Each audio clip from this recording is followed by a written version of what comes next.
Hello everyone, I welcome you once again to my series of lecture that is Understanding Pharmaceutical Science with Dr. Hariharan. So today we are going to discuss about the basic understanding of fermentation technology. So this I have put as an introduction to fermentation technology. So this series will comprise on each and every aspects of this fermentation technology. So this lecture I have divided into two major parts. One, we understanding basically about what is meant by a fermentation, and second we will elaborately understand about the historical development of the fermentation. So first we will understand what is meant by a fermentation. So fermentation is a Latin term. Generally in Latin it is called as fervor. So in English it looks like a boiling appearance. That is we call as to boil. So fermentation is a word which simply gives the meaning that describing the appearance, boiling appearance. So this boiling appearance where the found is that once the malted grain or a fruit comes in contact with the yeast cells, it interacts and produces a boiling appearance. So they called as the ferment. So while they are doing the wine production or bread manufacturing like that, they seen this appearance. So that's why they termed as ferment. So this boiling appearance, how it occurs? If you see that what happened is that the sugar which is present in the fruit or the malted grain, the yeast will interact with this sugar or malted grain and consume this sugar part and undergoes the biochemical pathway. And in the anaerobic condition, what it produces? It produces an oxidized product called carbon dioxide. So once this carbon dioxide comes out from this condition, it looks like a boiling picture, appearance. So that's why given that name as a fervor, that is the fermentation.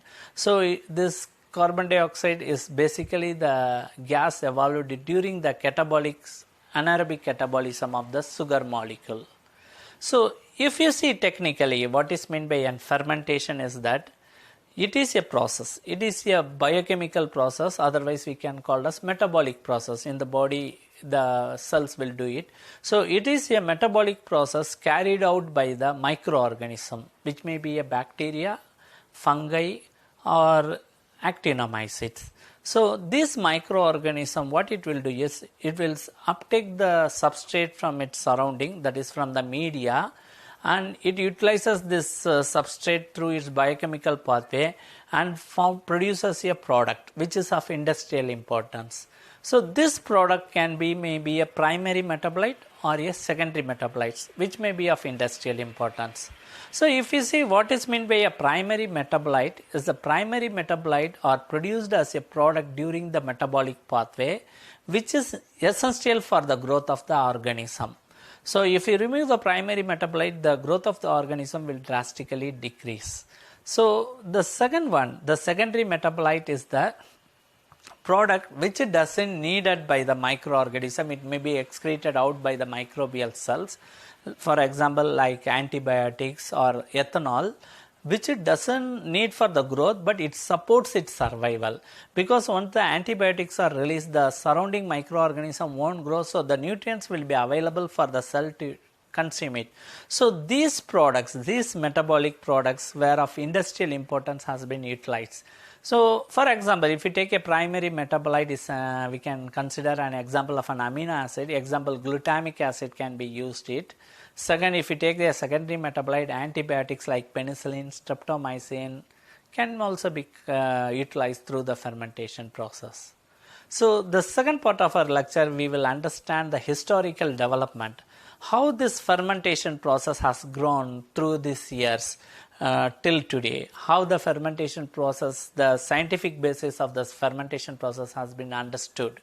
So if you see the basic understanding of this fermentation process, so since the time unknown, the prehistoric times, this process, fermentation has been practiced by many civilizations throughout the world without understanding the basic scientific principle, how this process occurs. So actually the understanding of this process has taken very long time. In around 1800s only we started getting understanding of this underlying principle. So the first documented evidence we can see from the Egypt. So in the Egypt, the production of the bread, beer, vinegar, yogurt, cheese and wine has been carried out extensively. Even we have the paintings of how the bread making is done in the Egypt. So the rise of this fermentation technology has been majorly contributed by the Louis Pasteur. So he has given an understanding of this fermentation technology, especially the production of wine. Because Louis Pasteur is a French person, the French country majorly depends upon the export of the wine. So the need to produce a good quality wine. So Louis Pasteur at the time he was working with microbiology. He started getting an insight about the production of the wine and to produce a good quality wine for export. So he understands the basic technology, how the fermentation is occurring. If you see, initially it is prepared by simply crushing the grapes or any other fruit materials and letting the nature to take its own course of action to produce the wine.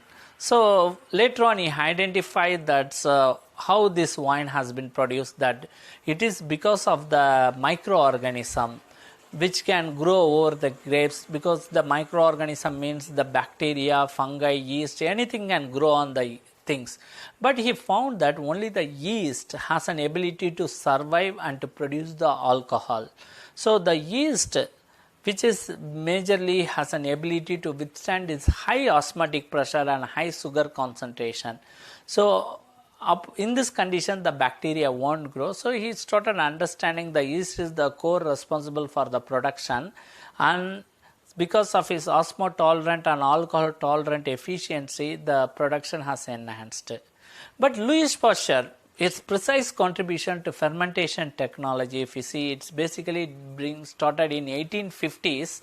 Especially he has succeeded in isolating the two forms of isoamyl alcohol, that is especially the amyl alcohol. One is a active form, that is the levo form, and second is the inactive form, that is the dextro form. So by this studying through this isolation process and the production process of amyl alcohol, Louis Pasteur comes with an publications showing the result of this one in 1857, stating that fermentation is basically associated with the life and the structural integrity of the microbial cells. So for a good fermentation to occur, a microbial cells to be survive and to grow efficiently. At the time what actually the fermentation concept was understand, it is happening because of the death and decay. So since Liebig has put forward this theory that the fermentation is caused by death and decay, so Louis Pasteur successfully challenged his one, and he has proved that the fermentation can occur only by the living cells, not by the dead one. So a good fermentation can occur by a living cells which is in a high reproductive stage. So meanwhile he come out with one more concept like pasteurization, we another way called as the sterilization process. So nowadays if you see, before starting the process of fermentation we used to sterilize the media, later on we inoculate the only a particular type of microorganism. So Louis Pasteur was working with this wine industry, so he understand that the yeast which has been added during the production has converted the sugar into an alcohol. Whereas the contaminations, especially the other microorganisms, are having some ability to convert this alcohol into an acetic acid. Thereby what happened is the wines get sour.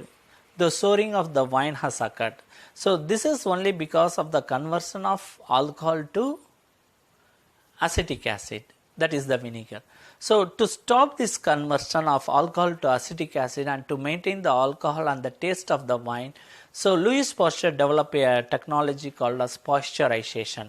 So in this pasteurization technique, he successfully eliminated this contaminated microorganism and maintained the quality of the wine.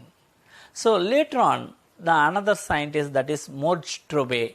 So his contribution is very essential in the fermentation technology, especially he has published his findings in 1858 through Theorie der Fermentwirkung.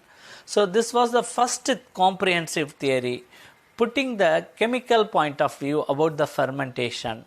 So he has carried out different experiments to show the chemistry perspective of the fermentation, and he was the first person to talk about the enzymes. So he told that the microorganism has an ability to produce certain enzymes, and these enzymes interact with substrate and forms the product. So that's why it leads to the fermentation process. And through his experiments, he has concluded that the fermentation occurs by certain sequence of chemical reactions, especially an oxygen transfer process occurs. So what happened is, the oxygen transfer occurs from the sugar molecule from one pot to another pot, that finally leads to the formation of the product. So what he has told is, the sucrose, because of this oxygen transfer, produces a highly oxygenated product, oxidized product, that is carbon dioxide, and a highly reduced product, that is an alcohol. So this carbon dioxide, which has evolved, only shows the boiling appearance. So later on, Eduard Buchner, so his contribution comes with that for the fermentation there is no need for the microorganism. This can also be done with the help of the enzymes. So to support the theory of Murbich.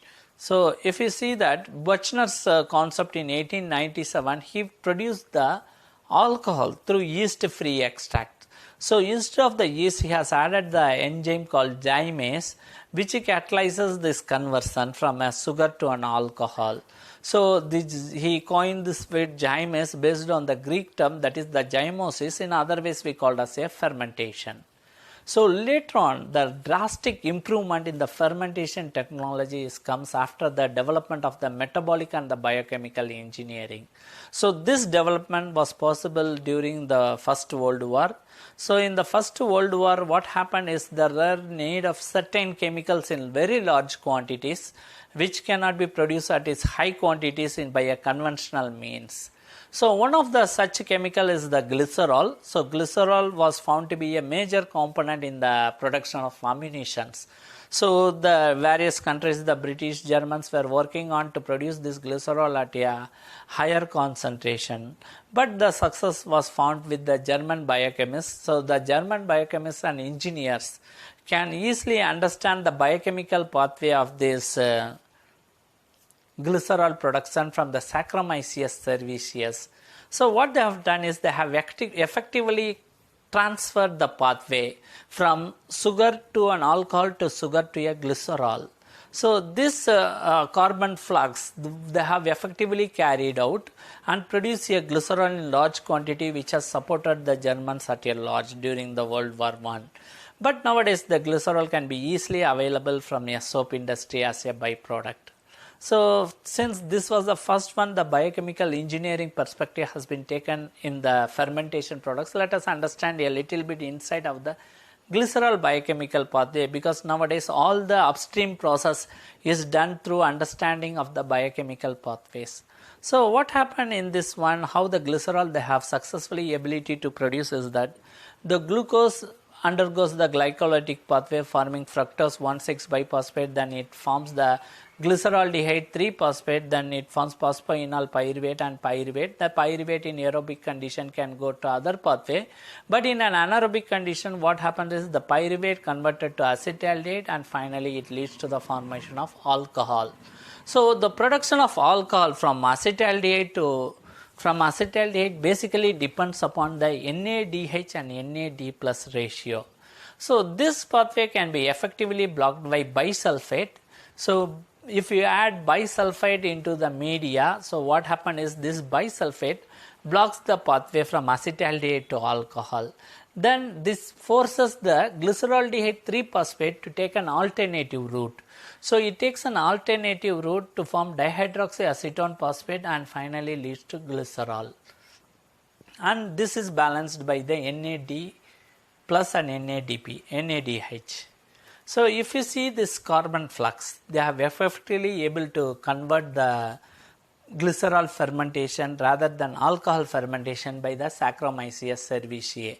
So all this was possible by simple addition of a bisulfate, which arrests this acetaldehyde molecule and preventing the regeneration of NAD+.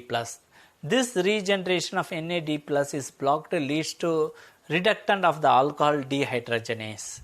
This leads to the another redox balance was possible by the Saccharomyces cerevisiae to take the alternative route, forming the dihydroxyacetone 3-phosphate from glyceraldehyde 3-phosphate and finally leads to glycerol 3-phosphate in the regeneration of NAD+, and it dephosphorylates and forms the glycerol.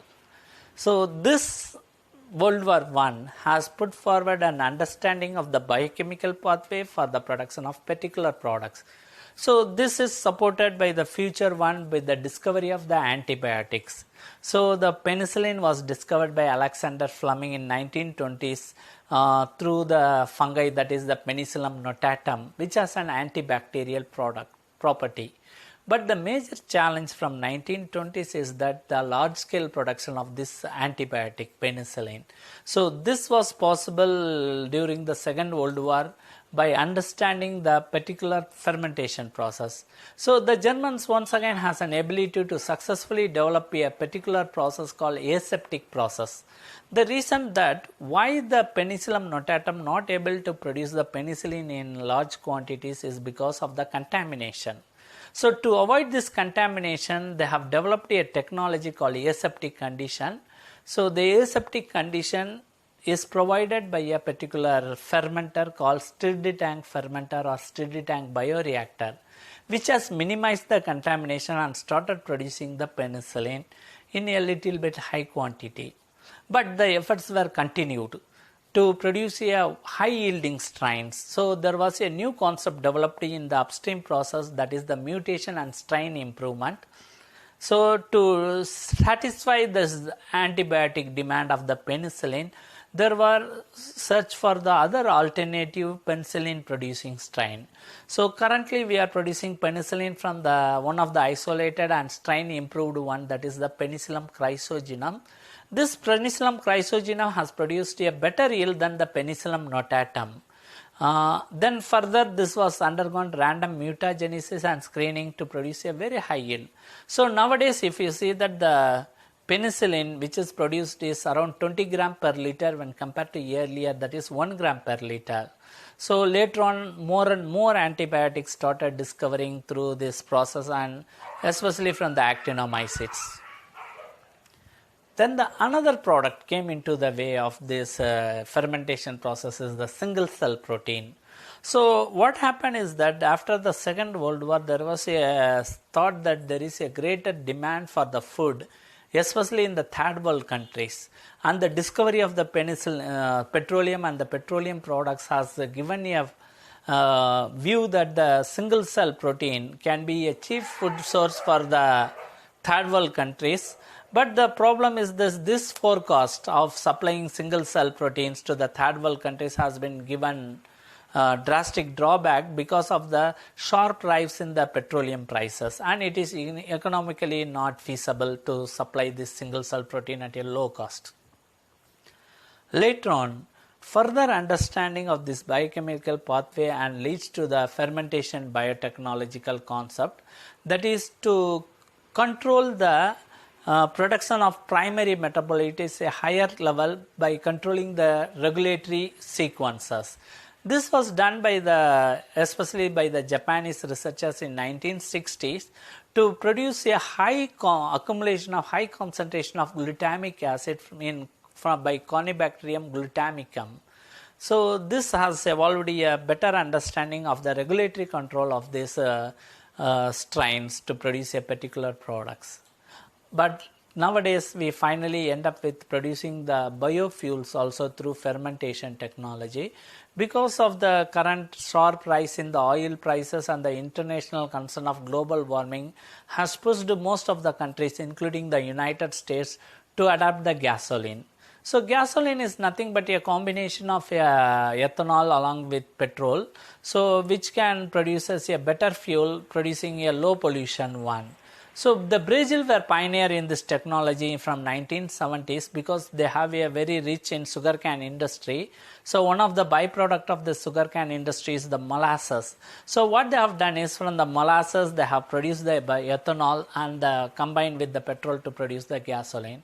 So recently the United States also coming up with by increasing the bioethanol production even up to a sixfold compared to the Brazil's sugarcane preparation. So nowadays almost all the countries opt to produce the ethanol in a larger quantities through the agricultural waste from corn stover or cereal straws or palm oil. So this is the various basic historical background of this fermentation process. So finally I end up with understanding about few ranges of products with the fermentation process. So if you put these fermentation products into, we can put into 5 major groups. One will be a microbial metabolites, for example it may be an antibiotic or vitamin. Second, a microbial cells, single cell proteins, or a recombinant products. Nowadays we are producing rDNA insulin from the rDNA E. coli, or microbial enzymes which may be an alpha or beta amylase can be obtained from a bacteria or a fungi, or this can be used for the bioconversion in the production of steroids. So finally fermentation technology is basically a 3-step process. One is the upstream process, second is the fermentation process, and third is the downstream process. So this is all about a basic introduction towards the fermentation. So thank you very much. I thought that in my future lectures you can understand better concept about the fermentation technology on individual topic wise. So thank you very much.